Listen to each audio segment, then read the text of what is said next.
Today we're talking about section 1.8, the absolute value equations and inequalities.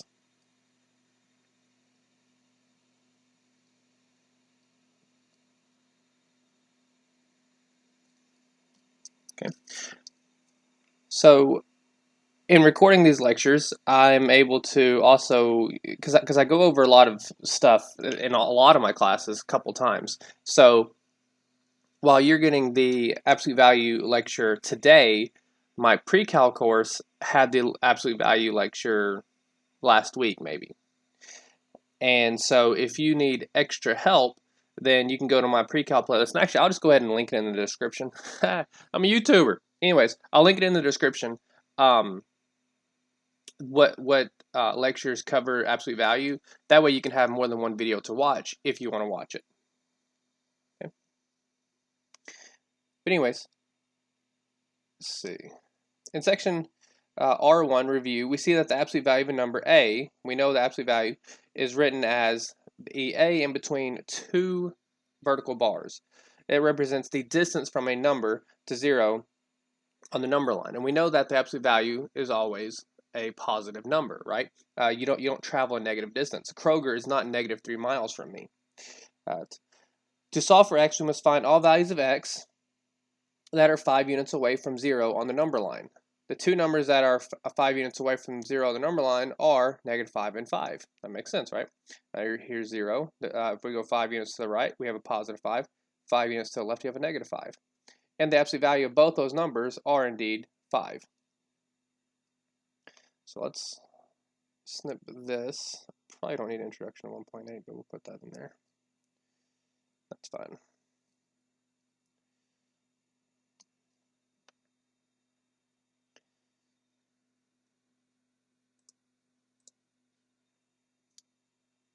Right, figure 10, maybe I should put that in there too. I wonder if all this will fit on that same page. We're going to try. Oh, we do. Okay, good. Put them side by side. Okay, so this reads that figure 10 shows a solution to the inequality. We didn't do less than, sorry. Let's go back to less than. The solution to the inequality of absolute value of x is less than 5 consists of all values of x whose distance from 0 is less than 5 units, right? So think about all the numbers that are less than, that have a value of less than, absolute value of less than 5, right? Well, obviously, you know, just name off integers, right? You'd go 4, 3, 2, 1, 0. But don't forget, -1, -2, -3, -4. And then, of course, all the numbers in between, right? -1/2, -1 over 365. All those numbers are between -5 and 5, okay? So the solution set, if we have a less than symbol, will look like this three-sided inequality that we've seen before, right? The x value of an absolute value being less than 5 will be between those two numbers. And that makes sense, because if we have a -5 here and a +5 here, we're looking for all the numbers in between. And that's where that x right there comes from. All the numbers in between. Okay. And lastly,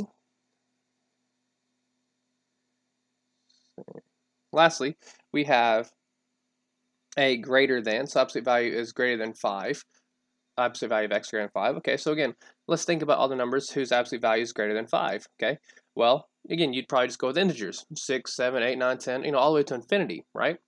But don't forget, also -6, also -7, also -8, right? The absolute value of -8 is 8, and the absolute value, the absolute value of -8 is 8, and 8 is indeed greater than 5. Okay, so we would look at it like this on the number line. If we had absolute value of x greater than 5, again, it's all the values that are greater than 5, obviously, right? But then all the values that are less than -5. So basically what we're doing here is, looks like we are flipping this sign from a greater than to a less than, and then just going the other way. Okay. And then, of course, everything that we just talked about can be summed up in this table right here. And this is very, very important. Matter of fact, I'm just going to go ahead and put a star next to it, that needs to be written down. So if we let u be an algebraic expression and c be a real number such that c is greater than 0, all right, some positive number, then the absolute value of u is equal to c. So the absolute value of u, all right, some u, we don't know what the u is. Absolute value of u, some u, we don't know what it is. It's going to be equal to the negative of that c as well as the positive of that c, and that's what we saw here. When we had the absolute value of x is equal to 5, then we set x is equal to positive 5, and we also set x is equal to negative 5. Okay, so for all absolute value equations, we're going to have two solutions. Well, I take it back. Not all, but definitely most. And we'll see at the end of the section why it's not technically all, I guess. All right, so the absolute value of u is less than c, so this is this example here. Okay, so we have some u that's less than c. Well, all we do is, we put that u, and in our example here, we had the x in between, excuse me, in between the two values, the positive 5 and negative 5, which would coincide with the positive c, negative c, and then it just becomes that three-part inequality that we've seen before. Okay, and again, the drawing of it, of why that makes sense, can be located here. Lastly, if we have the absolute value of u is greater than c, right, some number is greater than c, so the absolute value of some number is greater than c, we're going to again set up two equations. What we're going to do is, we'll just take off the absolute value on one of them, right? And just because it becomes u is greater than c. But then the other equation, we're going to change the inequality. We're going to flip the inequality and then change the sign of c. Okay, from positive c to a negative c. Anyway, let's do some examples. We will start off with equal signs first.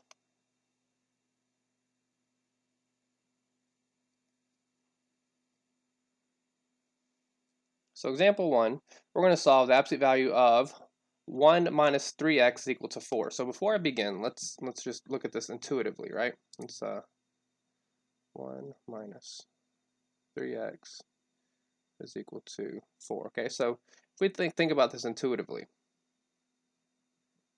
okay, it doesn't matter what's in there, right?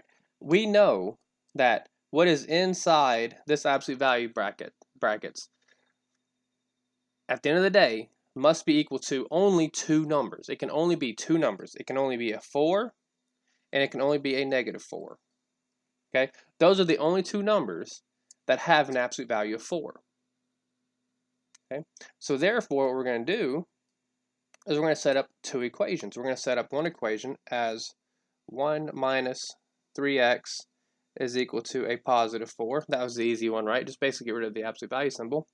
And then the next one will be 1 minus 3x is equal to negative 4. Okay, and that's it. And then we proceed with our with the algebra that we're very used to, right? And so we've got x is equal to negative 1, and x is equal to like positive 5/3. And then our solution set will be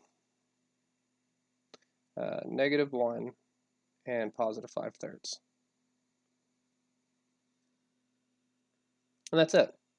So when we have an equal sign, we're going to set up two equations. Right? The first equation is obviously, it's just going to be basically a replica of the actual problem. We're just going to drop the absolute value symbol. And the second one, we're going to take the negative of it. Okay, but again, we know what's inside there must be just a positive 4 or a negative 4. And that's why we equate it to a positive 4 or a negative 4.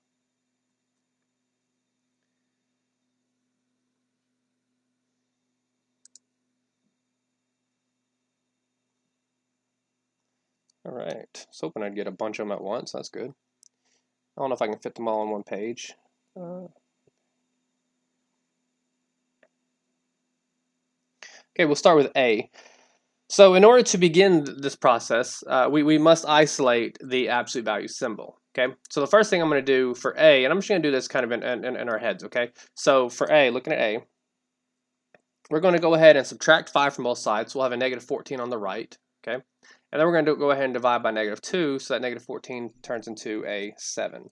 So A, once I isolate the absolute value symbol, will be 1 minus 3x is equal to, I say, positive 7.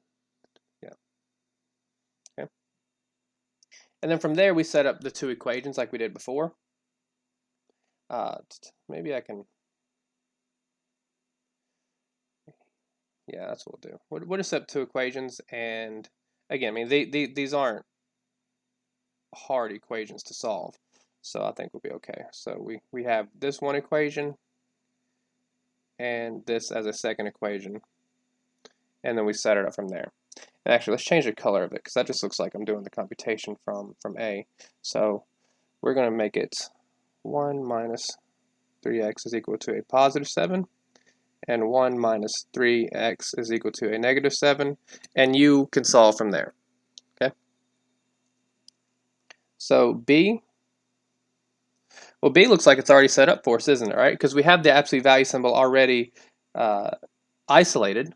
Okay, so we just turn this into two equations again. So we're going to have a 5x minus 1 over x plus 3 is equal to a positive 11, and 5x minus 1 over x plus 3 is equal to a negative 11. Let's fix this one over here.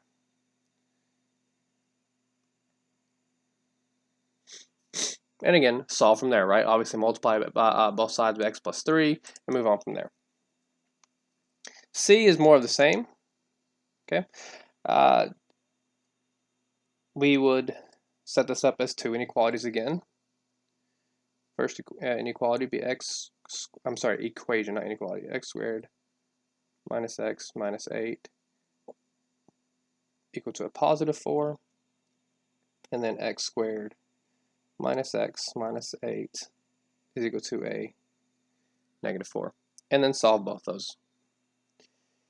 And lastly, it's more of the same. Set it equal to positive negative 3, although we did an example of this in the last lecture.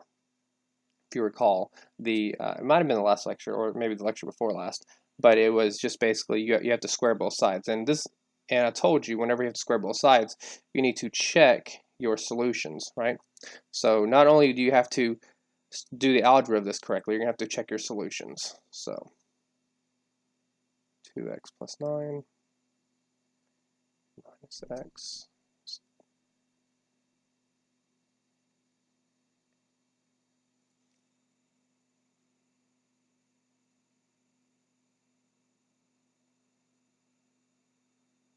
Okay, that's it.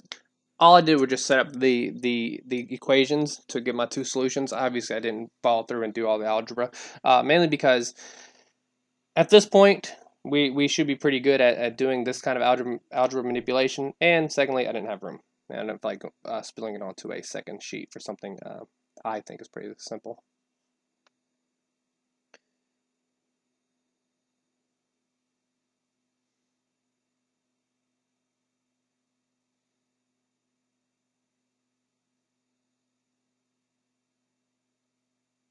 Okay, so we talked about less thans.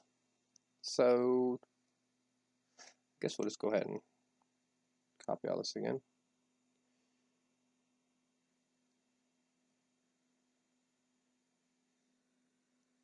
All right, so when solving absolute value inequalities of the form absolute value of u is less than c, where c is a positive constant, we're trying to determine all values of the algebraic expression u that are less than c units away from 0 on a number line, okay? So that's a mouthful, but it's basically what we just reiterated earlier, right? If we have, and the example we see here is absolute value of x is less than 5, okay? So if we have the absolute value of x is less than 5. All right, we don't even have to make two equations like we did for an equal sign, right? All we really have to do here is drop the absolute value symbol and do that. That's literally it, okay? That's what we do for less thans, because that makes sense, right? If we were to go back and we said, okay, so the absolute value of some number is less than 5, and again, to reiterate, what numbers have an absolute value of less than 5? Again, we'd start with 4, 3, 2, 1, 0, but then also negative 1, negative 2, negative 3, negative 4, and again, all the numbers in between, and that's how we get that, okay? So we would pick some number, or it would be some number between both the negative 5, because absolute value of negative 5, well, it's not less than 5, but we're also not including negative 5. Anyways, I'm rambling, sorry. From negative 5 to 5, we're looking for all the values in between. Okay, so let's actually look at an example. And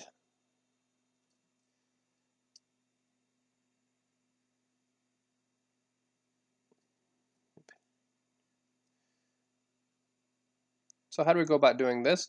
Well, again, we need to isolate that absolute value symbol. So what we're going to do is we're going to go ahead and subtract 2 from both sides. So I'm just going to put this big front and center right in the middle. 4x minus 3, okay? And then it is less than or equal to, what is it, 5? Okay. Well, told you what we do here is we drop the absolute value symbol and then just essentially put the, make it a 3-sided inequality. So what we're going to do is we're just going to say 4x minus 3 is less than or equal to 5. And then we're going to put less than or equal to negative 5 down here. That's it. And then, of course, we solve. We're going to add 3 to both sides. So we're going to have, that looks like a negative 2. I don't know if I gave myself enough room here. 4x is less than or equal to 8. Yeah, I'm okay.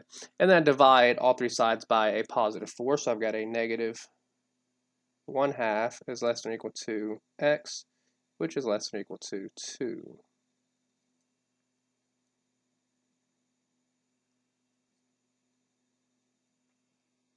Right, and that's my solution set. I can write this in one of 2 ways, obviously. So the first one that we could write this as would just be an interval notation, and interval notation would be, okay, so since we have the or equal to's, we're going to be using brackets for both sides.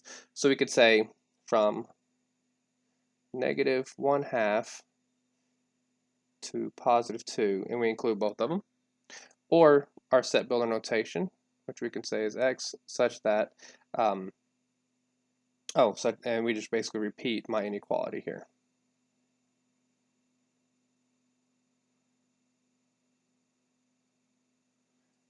Okay. And that's it. That's how we do less thans, and pretty sure we might have more examples. No, maybe not.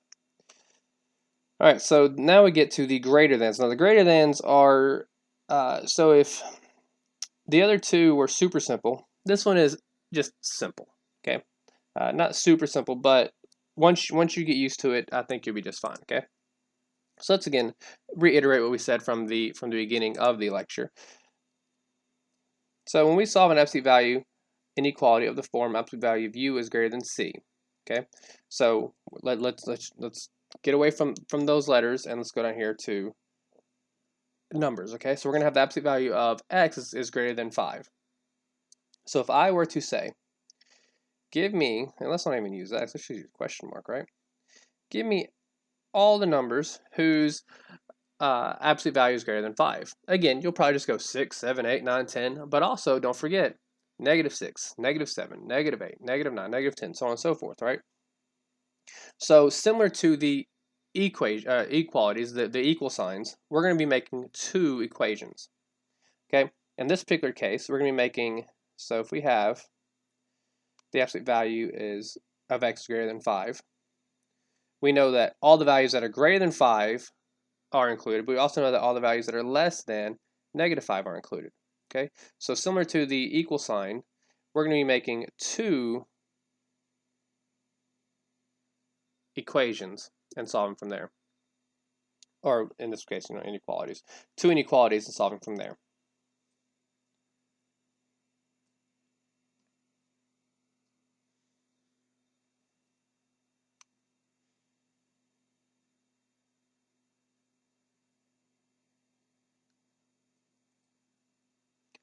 So we've got the absolute value of 5x plus 1 is greater than 3. We've already got this. We've already have the absolute value isolated. So there's nothing more. There's no first step I need to do to take care of that. So instead, I can just go ahead and make my 2 equations, okay, or inequalities. So the first one I would make be 5x plus 1 is greater than 3. And the next one I would make would be 5x plus 1 is less than negative 3, okay? I'm flipping the sign of the inequality as well as the sign of our number. Now, I wrote this side first and then this side second, mainly because if I were to imagine a number line, you know, if this was 3 and this was negative 3, I wanted to imagine a number line like so, right? We read number lines from left to right. Put the negative 3, less than negative 3 on the left, and put the greater than positive 3 on the right. So anyways, we solve that, and we can go ahead and solve it. So we've got x, 5x is less than negative 4, so we've got an x is less than a negative 4/5. And then this one we subtract 2, so we got x is greater than 2/5. Oh, not 2/2, 2/5. Right? And so if we can imagine a number line here, right? So the x is going to be greater than a 2/5, and it's going to be less than a negative 4/5, like this, okay? So there's no overlapping, obviously. So our solution set is going to be if we put it in interval notation, is going to be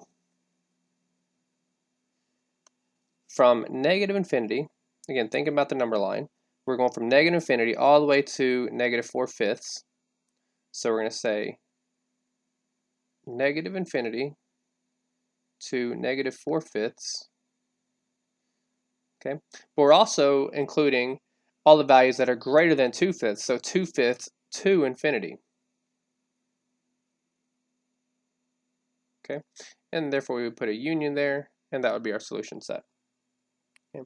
And want to reiterate that this is a strictly less than and a strictly greater than, and that's why I put the corresponding parentheses attaching to those numbers. And of course, the infinities are always going to be with parentheses. Okay. Now, if I were to put this into set builder, we would say x, and then such that, well, what is x? Okay, well, I'm saying that x is going to be less than a negative 4/5, or x is going to be greater than a 2/5.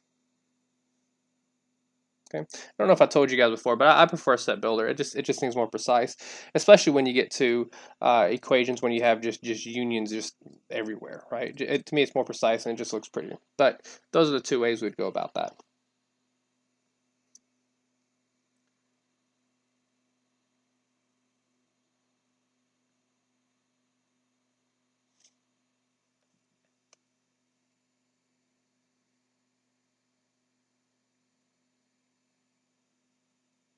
Okay. So this one starts off and looks like we're going to have to do a little bit of moving around. So the first thing we're going to do is we're going to subtract 7 from both sides. Okay. So we're going to have, and we'll just take this one step at a time. So we're going to have a negative 2 times 1 minus 4x, the absolute value of it rather. And if I subtracted 7 from both sides, I would get a negative 16. Okay. And then I'm going to divide both sides by a negative 2, so I'm going to have a 1 minus 4x is greater than or equal to, and that turns into a positive 8 because it is a negative divided by a negative. So again, if you divide by a negative with an inequality, again, you flip the sign. That's what we did there. And then from here, I've got two inequalities, right?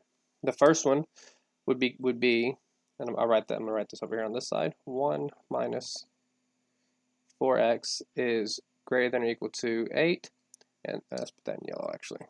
Stay a little bit consistent with the lecture.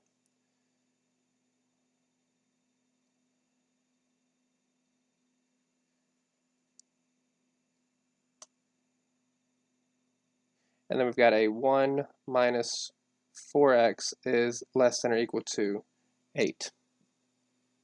Negative 8, sorry. Less than or equal to negative 8. And that's it. We would solve these inequalities, and then we would have our solution.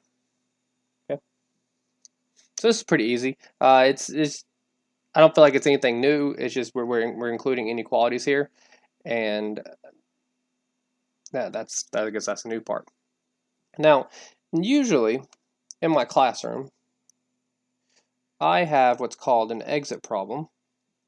Basically, you gotta solve this problem before you can leave my class, right? Obviously, you can leave whenever you want to because you're adults, but so far everybody plays the game. And most of the time, I do have many students that are able to solve these problems, and then I'm like, yep, you can go, and then they leave. Well, these 6 have never had anybody get it right the first time around and solve these 6 and leave. So let's examine why. Unfortunately, I can't do that with you guys. I can't be like, hey, do these and you go. But anyways, let's start with A. We will go through every single one of these. No hand waving here. So, A. What we're going to do is we're going to think about this logically, okay? Okay, so if the absolute value of 3x minus 2 is equal to 0. Okay. Well, if we have an equal sign, what we learned at the beginning of the section was, okay, well, we set up 2 equations. We set it up to equal to the positive of what this is and the negative of what that is, right? So we'd say 3x minus 2 is equal to positive 0, and 3x minus 2 is equal to negative 0, right? Well, that's not the case here, right? Because, I mean, there's no such thing as a positive 0 and a negative 0. So realistically, all we're looking for is just one number, right? We're just simply looking for what makes x equal to 0, and that's it, right? And of course, we get we add 2 to both sides, so we've got x is equal to 2/3. So only x is equal to 2/3 is the solution here, okay? Because we can't set it up as equal to positive 0 and equal to negative 0, right? B. Okay. So by the way, this is when I said, you set up 2 equations, you always set up 2 equations, and I said, well, not necessarily, and you'll see at the end of the lecture, this is why. Anyways, B. Okay, so B is interesting. So we're going to say the absolute value of 6 is equal to negative 4. Okay, well, I said that if we have an absolute value symbol, then what we would do is we would set up 2 equations, right? We would set up x plus 6. We would set up one as the normal number there, right? And then one as the opposite sign. Whoops, I'm just going all crazy here. Is equal to 4, okay? And that is what I said, but I also said that the absolute value is never a negative number, right? Because we're talking about distance from 0. So what does that tell me? Well, if I'm looking for an absolute value, again, let's do this. Absolute value of some number is equal to negative 4. Okay, what number has an absolute value of negative 4? Well, nothing does, right? Because negative 4 is, well, it's a negative number, right? And absolute values are always positive, 0 or higher, right? So what's my answer here? Well, the solution is the empty set. Okay, because there is nothing that I can plug in to my absolute value symbol to make that equal to negative 4. Nothing.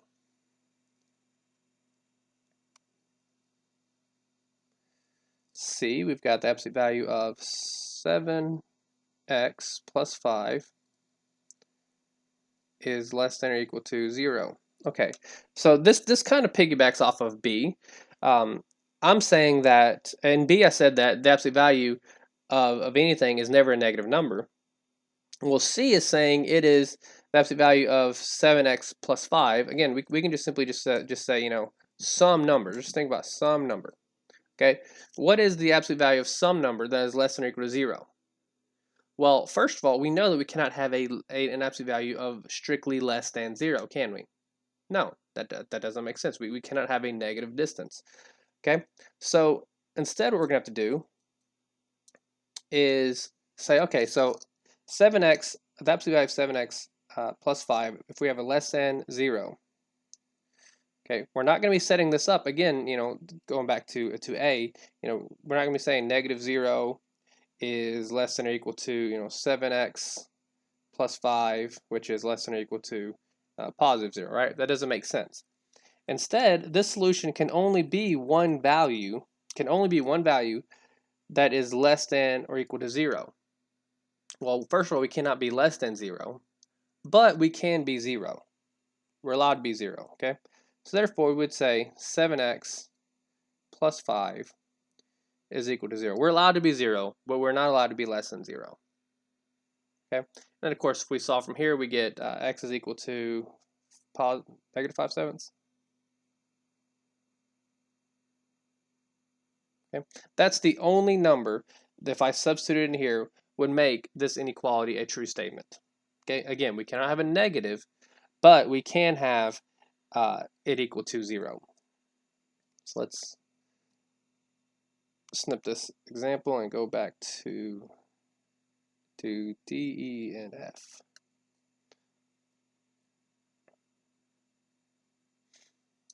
Okay, so D is, well, it's much the same story, right? It's saying the absolute value of 3 minus 4x, okay, it is less than negative 6. So just for the sake of staying consistent, I'm going to write it again, less than negative 6. And then I'm going to mark this out, and I would say, okay, so what numbers have an absolute value of negative 6? None of them do, right? Because again, absolute values do not have a negative value. So we would just say, again, this is the empty set. Yeah, okay, gotta put the arrow there. This is just the empty set. There is nothing I can plug in into this. Well, yeah, both the absolute value, but also the x. There's nothing I can plug in and make this absolute value be less than a negative 6. Okay, because think about what are values that are less than negative 6, right? Negative 7, negative 8, so on and so forth. But those numbers do not compute when it comes to absolute value symbols. D, and then we're going to go to E. So we've got the absolute value of 8x minus 3 is greater than 0. Let's think about this. Okay, so what are my values? 8x minus 3 is greater than 0. Well, you would think, okay, so if we're going to use the same line of thought that we did on B, kind of C, and D, right? We knew that we cannot have a negative value. Well, then E must mean that we can use every value, right? Because everything has a excuse me, the absolute value of anything is always going to be greater than 0. Okay, and that's not true, obviously, right? Because we can equal to 0. We can turn what's inside this absolute value equal to 0, and 0 is not strictly greater than 0. Now, if it was a greater than or equal to, okay, then yeah, we would say from negative infinity to positive infinity, everything works, or all real numbers, doesn't matter, okay? But it is strictly greater than 0. So there's only one value that would make this statement false, and that is if we are equal to 0. If we're able to make what's inside this absolute value equal to 0, then we would have 0 is greater than 0, and that is not a true statement. 0 is not greater than 0, is it? Right? So what we would do is we would just simply, say 8x minus 3 is equal to 0. We'd solve for 0, and therefore we get x is equal to 3/8. Okay, 3/8. So x equal to 3/8 will not work. So what we're going to say is, let's see. I feel like these equal signs are a little confusing. So let me backtrack, okay? If I were to say, again, what I'm doing here is I'm equating this, which was inside the absolute value symbol, to 0, okay? Because that's telling me what I will not be able to use. Now, if I solve this equation, x is indeed equal to 3/8, okay? But 3/8 is what I cannot put into here. If I put 3/8 into there, I get it 0. So realistically, what I'm saying is, and again, I solved this equation, and I said x is equal to 3/8. But realistically, in this equation, right here, x cannot be equal to 3/8. Okay, so x cannot be equal to 3/8, which means that if I were to write this in, well, set builder is pretty easy, but let's do interval notation real quick. It's saying that I can use every single possible number in the universe except for 3/8. And how do I write that? Well, I would say negative infinity to a positive 3/8 parentheses. Excuse me. Oh gosh, that's awful. Positive 3/8, right? Unioned with 3/8 to infinity. Okay, so this is basically saying I can use every single possible number except for 3/8, right? I'm going from negative infinity all the way to positive infinity, and when I get to 3/8, I put the parentheses there, okay, which means I get as close as possible to 3/8 without actually touching 3/8, and then I continue on to infinity. And then, of course, I could also write this in set builder. I would say x such that, well, x cannot be equal to 3/8. Okay, you see why I like set builder now? It's just, in my opinion, it's just cleaner. Okay. We don't necessarily have room for f, but we kind of do. We'll put it down here because it is a very simple problem. Okay, so same thing. We have the absolute value of 1 minus 9x is greater than or equal to negative 5. So the same thought process. All right, so what values inside here, okay, it doesn't matter what that is, right? What values are greater than or equal to negative 5? Well, the absolute value of anything is greater than or equal to negative 5, right? Everything has an absolute value greater than or equal to negative 5. Doesn't matter what number you choose, right? Negative 10, well, the absolute value of negative 10 is 10, and 10 is greater than negative 5. So what we would say for f is from negative infinity to positive infinity. Okay. Now again, these examples are special cases, mainly involving negatives and zeros, and they're not all going to be like that. Most of your problems, and I'm pretty sure, I mean, any problem you have on your midterm and final are going to be like the first 5 examples. All right, these 6 are just kind of get you thinking, get the math juices get flowing, and to just really understand. And again, if you need more material on absolute value, go over to the pre-calculus playlist and check that out. But yeah, again, I'll put that in the description if I can find it. I do name them, so it should be super easy. Anyways, that does conclude the lecture.